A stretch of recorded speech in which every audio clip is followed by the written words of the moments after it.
अस्सलाम वालेकुम, नमस्कार, सत श्री अकाल एंड गुड इवनिंग। मैं आरज़ू काज़मी और जी हाँ, हमेशा की तरह मेरे यूट्यूब चैनल पर हैं और बात हम करेंगे एक बार फिर जो प्रेसिडेंट वेनेजुएला के जो इनको के ट्रम्प ने उठा के ले गए। जी हाँ, ट्रम्प के लोग उठा कर ले गए और कहा ये जा रहा है कि जी ये बेचारे जो है अपने बेडरूम में सो रहे थे, आराम सुकून की नींद सो रहे थे और ऐसे में जो है वो डोनाल्ड ट्रम्प जो है उनकी टीम वहां पर पहुंची या उनके लोग वहां पर पहुंचे और इनको बेचारों को उठाकर और बगैर ब्रेकफास्ट कराए इनको पकड़ धकड़ के जी न्यूयॉर्क ले गए। और उसके बाद अब ट्रम्प का कहना यह है कि वेनेजुएला में वो हुकूमत रहेगी जो ट्रम्प चाहेंगे। साथ ही साथ ट्रम्प ने जो है ये भी कह दिया है कि जी ये जो है ये ड्रग्स में भी इन्वॉल्व थे, इनके पास हथियार भी हैं और उसके साथ साथ ये इनके ऊपर टेररिज्म का इल्जाम जो है वो भी लगाया गया है।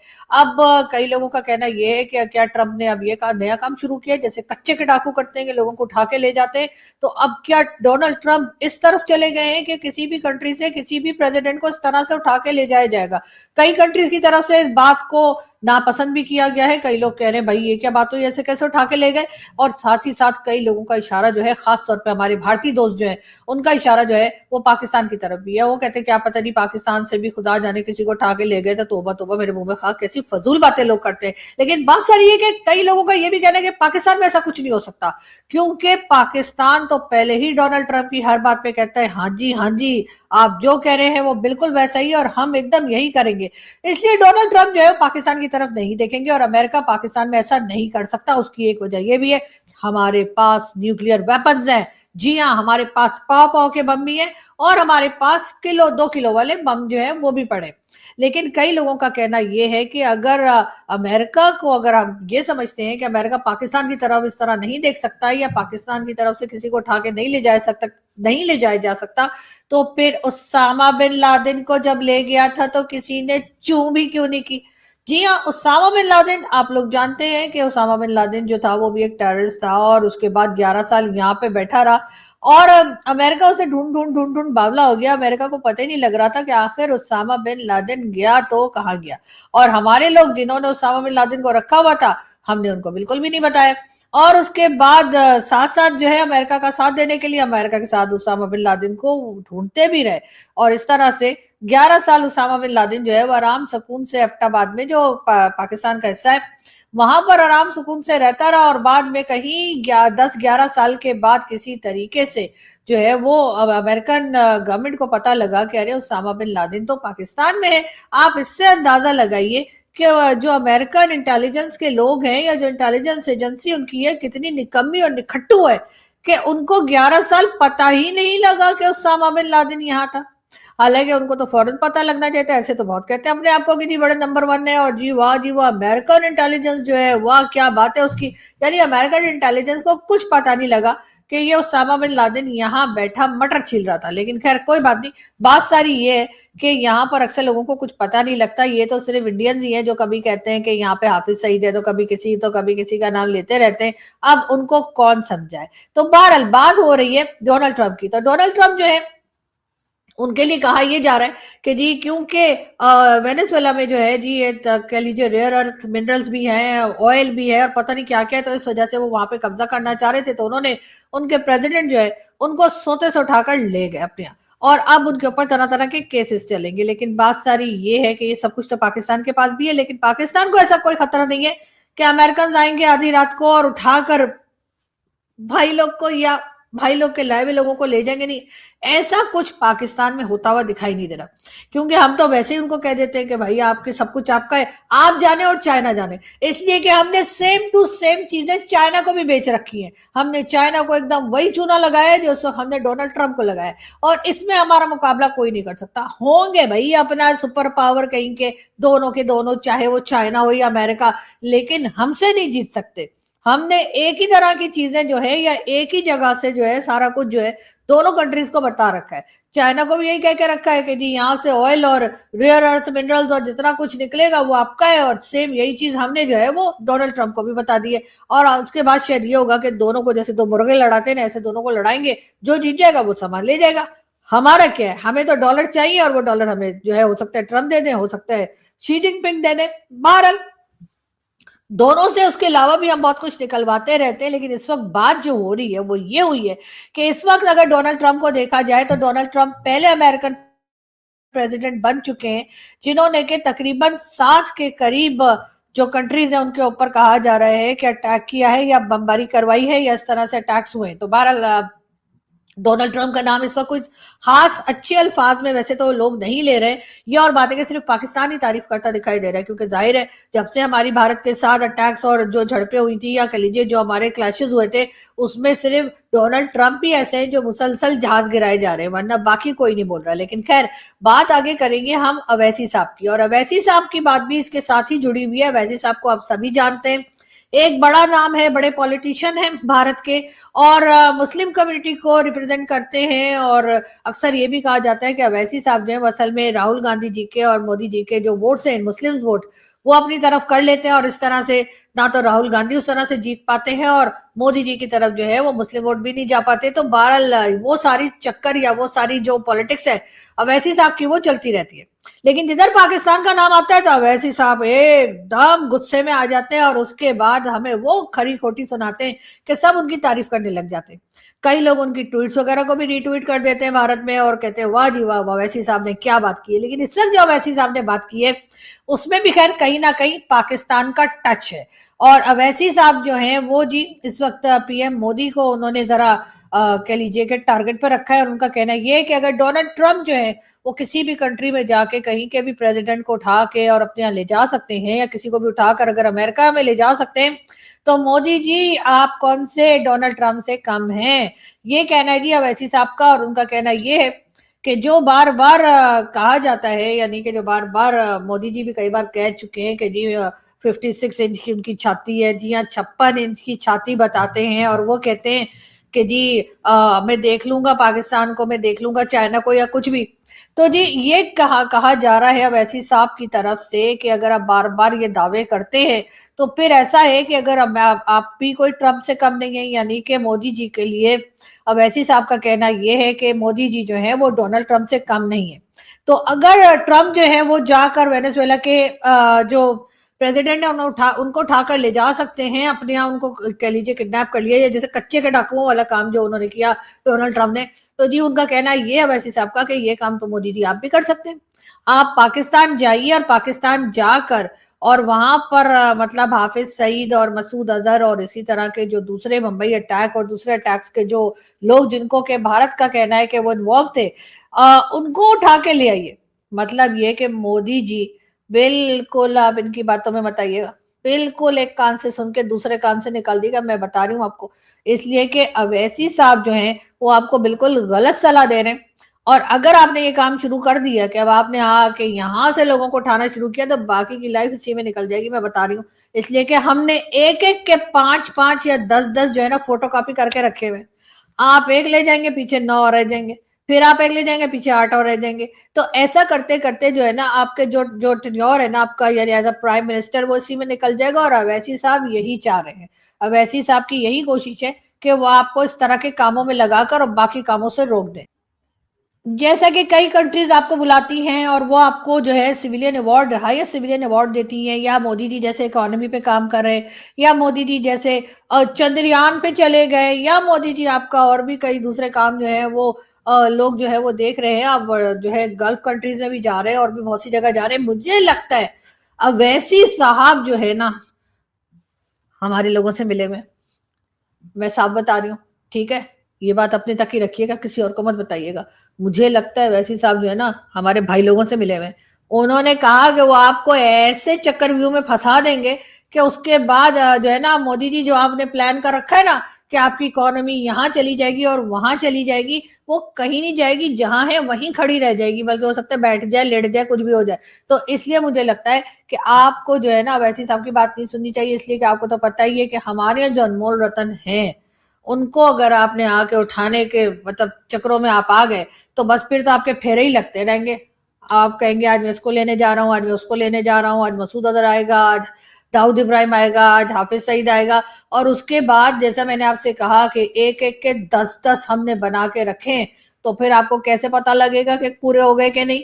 तो फिर आप इन्हीं चक्रों में रहेंगे और इतनी देर में दोबारा इलेक्शंस आ जाएंगे और आपने क्योंकि कोई और काम किया ही नहीं होगा अपनी कंट्री के लिए। तो इस तरीके से अवैसी साहब जो है वो अपनी इस तमाम जो उन्होंने खिचड़ी पकाई है उसमें कामयाब हो जाएंगे। लेकिन बाकी आपकी मर्जी है मोदी जी, अगर आपको आना है तो आप आइए, बिल्कुल आइए और आइए उठाना शुरू कीजिए लोगों को। और वैसे ये बात है कि हमारे यहाँ इस तरह के काम जो है ना कच्चे के डाकू करते हैं। अब मुझे नहीं पता वैसी साहब आपसे ये सब कुछ क्यों करवाना चाह रहे, मुझे तो दाल में कुछ काला लगता है, बल्कि मुझे तो पूरी दाल ही काली लगती है। लेकिन बहरहाल अब वो बार बार कह रहे हैं कि जी 56 इंच की छाती है मोदी जी ने कहा है, तो भाई मोदी जी आप तो मतलब जाहिर है पॉलिटिकल स्टेटमेंट आपने दी है। अब 56 इंच की छाती का मतलब ये थोड़ी कि आप सीधे पाकिस्तान आ जाएंगे और आके वो भी अनमोल रतन उठाने शुरू कर देंगे।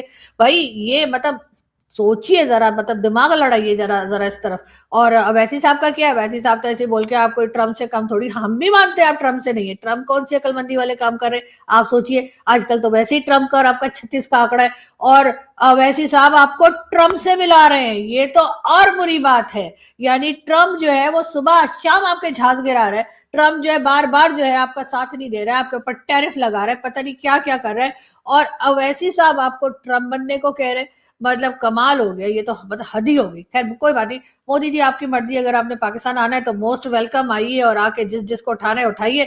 लेकिन बहरहाल मैं आपको बता रही हूँ टाइम वेस्ट करेंगे उससे ज्यादा कुछ नहीं होने वाला। लेकिन खैर हम बढ़ते हैं आगे, और हम आपको ये भी बताते चलें कि जी शाहरुख खान को कोई नहीं जानता।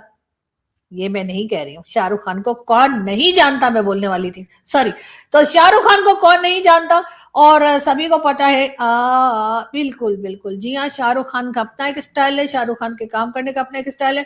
उनकी एक आदत जो है आईपीएल में जो है वो क्रिकेट टीम भी है, और उस क्रिकेट टीम में उन्होंने जी बांग्लादेश के एक खिलाड़ी जो है उनको शामिल कर लिया। अब जब उनको शामिल कर लिया, मैं उनका नाम भी बता देती हूँ, तो बड़ा मुश्किल सा नाम है उनका, मुस्तफजुर रहमान। यार इतना मुश्किल नाम क्यों रखते हैं बांग्लादेश के लोग, मुझे नहीं समझ आती। खैर कोई बात नहीं। तो इनको जी रखा गया था, और उसके बाद जो है वो इंडिया में बहुत से लोग नाराज हो गए। उन्होंने कहा जी बांग्लादेश से तो हमारी कोई मतलब 36 का आंकड़ा चल रहा है, बांग्लादेश में तो हम नाराज हैं। तो फिर शाहरुख खान ने इनको आईपीएल में क्यों रखा। खैर बहरहाल अब हुआ ये कि बीसीसीआई ने जो है वो जो बांग्लादेश के खिलाड़ी हैं उनको शाहरुख खान की टीम से निकाल दिया। अब निकाल दिया तो निकाल दिया, लेकिन अब हो ये रहा है कि बांग्लादेश ने कहा है कि जो वर्ल्ड कप होगा भारत में उसमें बांग्लादेश की टीम भारत खेलने के लिए नहीं जाएगी। वैसे होना तो यही चाहिए था कि खेल के बीच में जो है इस किस्म की पॉलिटिक्स ना लाई जाती, लेकिन अनफॉर्चुनेटली ऐसा हुआ है। और उसके बाद लोग जो है वो एक तरह से शाहरुख खान के पीछे पड़ गए, और बड़ा बुरा भला उनको सोशल मीडिया पे बोला गया और कहा गया कि जी ये तो गद्दार हैं और उन्होंने ऐसा कर दिया वैसा कर दिया। तो भैया जरा जरा सी बातों पे पाकिस्तान वालों की तरह गद्दारी के सर्टिफिकेट मत बांटा करें। ये सारा काम जो है वो हमारा है, हमारे यहाँ जो है वो हर जरा जरा सी बात पे हमें कभी रॉ का एजेंट बता दिया जाता है, तो कभी आईएसआई का एजेंट बता दिया जाता है, तो कभी हमें गद्दार बता दिया जाता है, तो कभी कह देते निकल जाओ इस मुल्क से। तो ये चीजें पाकिस्तान में होती हैं और हम इन चीजों को फेस करते हैं, तो हमें पता है कि ये कितनी बेकार की चीजें हैं। तो इसलिए आप लोग भारत में कम से कम ये सब ना करें। और शाहरुख खान जो है वो शाहरुख खान इसीलिए है कि जाहिर है कि भारत के लोगों ने उनको शाहरुख खान बनाया है, उसमें ठीक है उनकी अपनी बहुत मेहनत है, दिन रात काम करते हैं, मगर उसके साथ साथ जो है ऑडियंस जो है उन्होंने ही उनको शाहरुख खान या सुपरस्टार बनाया है। लेकिन अगर उन्होंने बांग्लादेश से, जिसके साथ आपके हमेशा अच्छे टर्म्स रहे हैं, अभी थोड़े अरसे से थोड़ा सा आपके साथ कह लीजिए कि टेंशन चल रही है बांग्लादेश की, तो इस वजह से हरगिज आप इतने आगे ना बढ़ जाइए कि जिसमें कि आप जो है वो अपने अपने आर्टिस्ट को या अपने यहाँ के सुपरस्टार को आप गद्दार और क्या कुछ कहना शुरू कर दिया है। ऐसा मत कीजिए, मैं आप लोगों से बता रही हूँ कि मेरा ख्याल है कि क्रिकेट में सब कुछ नहीं होना चाहिए। आप आजकल तो आप पाकिस्तान के साथ भी क्रिकेट खेल रहे हैं, तो फिर बांग्लादेश के साथ क्यों नहीं। लेकिन हाँ, पाकिस्तान के खिलाड़ी आईपीएल में नहीं होते। और दूसरी तरफ ये भी कहा गया है कि जो इस वक्त कह लीजिए जो टीम्स हैं, चाहे वो शाहरुख खान की क्रिकेट टीम हो या दूसरे जो टीम्स हैं, उनके हाथ में नहीं है कि वो किसी खिलाड़ी को निकाल सके। ऐसा जो है बीसीसीआई कर सकती है, और बीसीसीआई ने ऐसा कर दिया है। और अब जो बांग्लादेश के खिलाड़ी शामिल हुए थे शाहरुख खान की कोलकाता नाइट राइडर में, उनको जी निकाल दिया गया, हटा दिया गया है। लेकिन साथ ही साथ बांग्लादेश के साथ आपके भारत के टर्म्स जो हैं और भी ज्यादा टेंस हो गए हैं। और अब कहा यह जा रहा है कि जो world cup, cricket world cup होगा, उसमें जी हरगिज जो है वो बांग्लादेश जो है वो भारत विजिट नहीं करेगा। अब देखते हैं कि ये सिलसिला आगे कैसे बढ़ता है और ये हालात सही कब होते हैं। वैसे शाहरुख खान की जो क्रिकेट टीम है कोलकाता नाइट राइडर, उसके लिए कहा यह जा रहा है कि उनकी टीम के जो ओनर्स हैं उसमें शाहरुख खान, जूही चावला और जय मेहता, जो कि जूही चावला के हस्बैंड है, वो भी शामिल है। लेकिन पता नहीं बुरा भला सारा जो है वो सिर्फ शाहरुख खान को ही पड़ रहा है।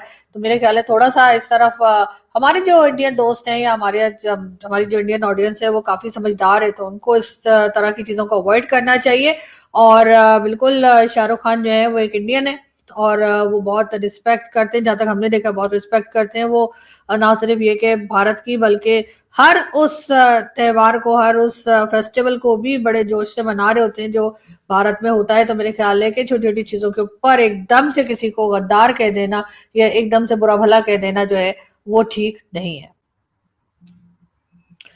बहरहाल पाकिस्तान में भी इस वक्त तमाम लोग जो हैं वो बात यही कर रहे हैं कि डोनाल्ड ट्रंप ने जो कुछ किया, क्या वो आगे भी किसी दूसरी कंट्री के साथ भी ऐसा कर सकते हैं। ऐसे में पाकिस्तान को जाहिर है कि अपना भी एक डर खौफ है कि कहीं ऐसा ना हो कि डोनाल्ड ट्रंप जो है वो पाकिस्तान से कोई ऐसी डिमांड कर बैठे कि जिसके जवाब में पाकिस्तान अगर ना करेगा तो क्या पाकिस्तान से भी लोगों को उठा के ले जाया जाएगा। लेकिन खैर ऐसा होता हुआ दिखाई इसलिए नहीं दे रहा कि बार बार ये बताया जा रहा है कि जी डोनाल्ड ट्रंप जो है वो पाकिस्तान की मिलिट्री स्टैब्लिशमेंट और पाकिस्तान की गवर्नमेंट से बहुत खुश हैं। कई बार जो है वो पाकिस्तान की गवर्नमेंट और पाकिस्तान के प्राइम मिनिस्टर या पाकिस्तान के फील्ड मार्शल साहब जो हैं उनको अमेरिका की दावत दी गई है और उस दावत में वो गए भी हैं। कई बार अमेरिका का विजिट कर चुके हैं। डोनाल्ड ट्रंप जो है बार बार तारीफें के पुल बनाते नहीं थक रहे, लेकिन दूसरी तरफ हमारे लोग ये देखने में नाकाम दिखाई दे रहे हैं कि आखिर डोनाल्ड ट्रंप इतनी तारीफें जो कर रहे हैं तो जाहिर है, जैसे कहा जाता है there is no free lunch, तो क्या वो जो लंच या डिनर या जो खिलाया पिलाया जा रहा है, क्या पाकिस्तान इस बात के लिए तैयार है कि डोनाल्ड ट्रंप जो डिमांड करेंगे क्या पाकिस्तान वो डिमांड पूरी कर पाएगा। और जिस तरह की बातें चल रही हैं, चाहे वो अफगानिस्तान को लेकर हो, चाहे वो किसी और एरिया को लेकर हो, अगर पाकिस्तान ये करने में कामयाब रहेगा क्या अफगानिस्तान ऐसा होने देगा। तो इस तरफ का अगर देखा जाए तो यकीनन इसका जवाब ना में ही निकलता है। पाकिस्तान अपने लिए एक बार फिर मुश्किल खड़ी कर रहा है। इससे पहले भी 20 साल तकरीबन जो है वो अफगानिस्तान की जंग यानी कि जो अमेरिका की जंग थी उसमें पाकिस्तान पड़ा रहा और एक बार फिर अमेरिका की ही जंग में पाकिस्तान दोबारा से हिस्सा लेने के लिए तैयार खड़ा दिखाई दे रहा है। पाकिस्तान के हालात जो हैं पहले से खराब होते चले जा रहे हैं। आम आदमी की जिंदगी जो है और मुश्किल से मुश्किल होती चली जा रही है। सभी जानते हैं कि तकरीबन 50% के करीब लोग जो हैं वो पॉवर्टी लाइन के नीचे हैं और मजीद बढ़ भी सकते हैं। ऐसे में पाकिस्तान में जो क्राइम्स रेट है वो भी ज्यादा हो सकता है, लोग ज्यादा परेशान है और जाहिर है अगर अपना खर्चे लोगों के पूरे नहीं होंगे, जो बेसिक नीड्स हैं वो नहीं प्रोवाइड की जाएंगी, तो यकीनन ये इस वक्त की गवर्नमेंट या गवर्नमेंट लाने वाले जो हैं उनके लिए भी एक बहुत मुश्किल सिचुएशन जो है वो बनाई जा सकती है या बन सकती है। इमरान खान इनके सर पे सवार हैं और अगर ये अपने आप में से अगर निकलने की कोशिश करते भी हैं तब भी इनको इमरान खान जो है वो एक किसी भूत की तरह दिखाई दे रहे हैं, जो उनके बारे में बार बार ये बताया जाता है कि पाकिस्तान में इस वक्त जो कुछ भी खराबी आई है, जो भी डैमेजेस हैं वो सिर्फ इमरान खान की वजह से। तो कोई बताएगा कि इमरान खान ने अपने 3.5 साल के कैरियर में जो एज अ प्राइम मिनिस्टर वो रहे उन्होंने इतने क्या डैमेजेस कर दिए जो ये लोग अब इतने इमरान खान के जाने के बाद भी उनका रोना बंद नहीं हो रहा। और उसके बाद ना ही कोई रोड मैप और ना ही कोई प्लानिंग करते हुए दिखाई दे रहे हैं जिससे कि ये इस मुश्किल से निकलते हुए हमें दिखे। जाहिर है कि इनको निकलना होगा तभी तो ये कुछ करेंगे, लेकिन एक तरफ ये सब कुछ चल रहा है, दूसरी तरफ बिलावल साहब के बारे में कहा जा रहा है कि हो सकता है कि नेक्स्ट प्राइम मिनिस्टर जो है वो बिलावल भुट्टो जरदारी को बनाया जाए और शहबाज शरीफ साहब का चल चलाओ जो है वो भी बहुत हद तक जो है लोगों को महसूस हो रहा है कि इस वक्त की गवर्नमेंट जो है हो सकता है उसे चेंज किया जाए, क्योंकि आसिफ अली जरदारी साहब की बहुत ख्वाहिश है कि उनके बेटे को वो एज अ प्राइम मिनिस्टर देखें और ये भी बहुत जल्द ही वो देखें, ऐसा भी है। और आसिफ अली जरदारी साहब से ज्यादा पॉलिटिक्स को कौन समझता है और जोड़ तोड़ को कौन समझता है ये तो सभी को मालूम है कि वो इसमें बहुत माहिर है। और जाहिर है जहां उनके बेटे की बात आ जाएगी तो वो तो पूरी जान लगा देंगे किसी तरीके से कि उनके बेटे को as a prime minister Pakistan select कर लिया जाए। जी हाँ, पाकिस्तान में तो यही चलता है कि इलेक्टेड प्राइम मिनिस्टर नहीं होते, हमेशा ही सिलेक्टेड प्राइम मिनिस्टर्स होते हैं, चाहे वो जुल्फिकार अली भुट्टो हो, चाहे वो नवाज शरीफ हो, चाहे वो इमरान खान हो, चाहे वो शहबाज शरीफ हो, या फिर हो सकता है कि फ्यूचर में आने वाले बिलावल भुट्टो जरदारी। क्योंकि यहाँ पर तो वही लोग हैं जो इलेक्शन का तो कोई मतलब ही नहीं है, यहाँ पे तो बस लोग डिसाइड करते हैं, भाई लोग डिसाइड करते हैं कि प्राइम मिनिस्टर कौन आएगा। बहरहाल यहाँ से हम चलते हैं, आपसे मुलाकात होगी नेक्स्ट वीडियो में। अपना बहुत सारा ख्याल रखिएगा, हंसते रहिए, मुस्कुराते रहिए, बहुत जल्द फिर मिलेंगे। Thank you.